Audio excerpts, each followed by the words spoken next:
भावनांची तीव्रता अभिव्यक्ती मी तुम्हाला सांगितलं. याच्यावर तुम्ही सहमत आहात ना?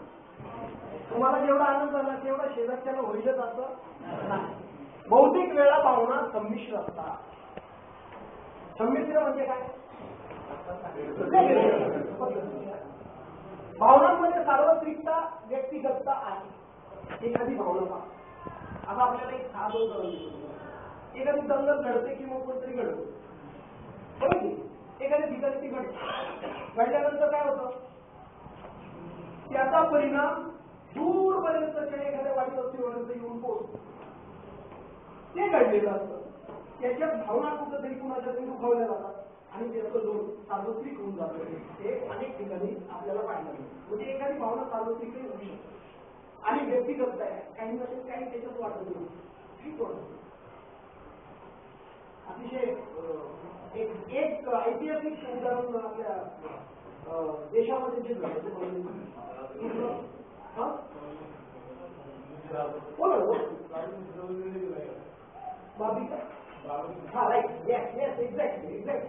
देशाने इतका शांततापूर्वक तो स्वीकारला, तो सार्वत्रिक शांतता होती.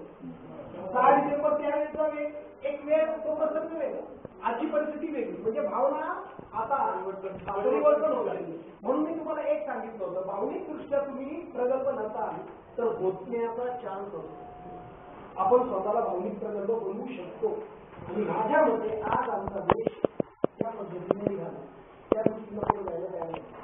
भावनांच्या अभिव्यक्तीचे विधायक विपरीत परिणाम होऊ शकतात, बरं की? आपल्या शाळेमध्ये एखादा विद्यार्थी, त्या विद्यार्थ्याला गरज काय? हृदय शस्त्रक्रियेसाठी त्याची त्याला मोठ्या हॉस्पिटलमध्ये भरती केलेली. असे सर उभे राहतात, ते सहज आव्हान करतात. पहा भावांनो, आपल्या शाळेतला एक विद्यार्थी गरीब आहे, आई वडील शेतमजूर आहे, मोठी शस्त्रक्रिया आहे, करणं गरजेचं आहे.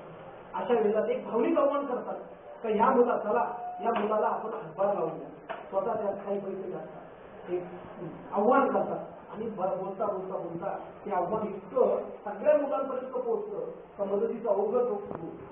बरोबर? म्हणजे भावनांचा रिस्पेक्ट केला जातो. म्हणून आपण म्हणूया हा कोणता परिणाम आहे?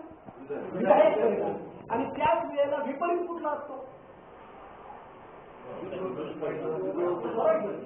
म्हणजे घडतंय एक आणि रंगवलं जातंय भलतं, बरोबर की? वेगळ्या पद्धतीने भावना लोकांच्या दुखावल्या जातात. असं घडलं, तसं घडलं, हे घडलं, ते घडलं, वेगळंच काहीतरी केलं जातं आणि सगळ्या त्याचा परिणाम विपरीत होत जातो. आज एक ऐतिहासिक कार्यक्रम चाललेला आहे कैरोवर, इजिप्त, माहिती आहे ना? जस्मिन आंदोलन, त्या आंदोलनाचं नाव जस्मिन. तर त्या ऐतिहासिक कैरो आंदोलनाकडे तुम्ही पहा. आता लोक म्हणजे संयम संपलेला आहे, त्यांच्या भावनांचा आता उपयोग नाही आणि आता त्यांना निर्णय घेण्याशिवाय पर्याय राहिलेला नाही. म्हणजे अखंडित 30-35 वर्षाची एका व्यक्तीची हुकूमत आज भावनांच्या उद्रेकामुळे आज व्यस्त नाहीच होणार. लक्षात, अशा वेगवेगळ्या भावना आहेत. अर्थात या सामाजिक परिवर्तनातल्या भावना आहेत. शिक्षकाला जाणून घ्यायचे वर्गातल्या भावना, कोण कसा आहे, बरोबर की नाही? त्याचा चेहरा हसरा आहे आणि हस्त म्हणून बदलत आहे. मुलांच्या चेहऱ्यावरचा आपण भाव पाहिला पाहिजे. पुढचं घ्या. भावनांची अभिव्यक्ती संस्कृती सापेक्ष आहे. संस्कृती सापेक्ष कशी? एखादा समजा आपण म्हणूया सोशल लाईफ कुठेतरी काढला, त्याचा परिणाम स्लम मध्ये जेवढा होईल तेवढा एका बुद्धिवादी किंवा एका चांगल्या सोसायटीमध्ये तेवढीच रिॲक्शन होती नाही. कशाला?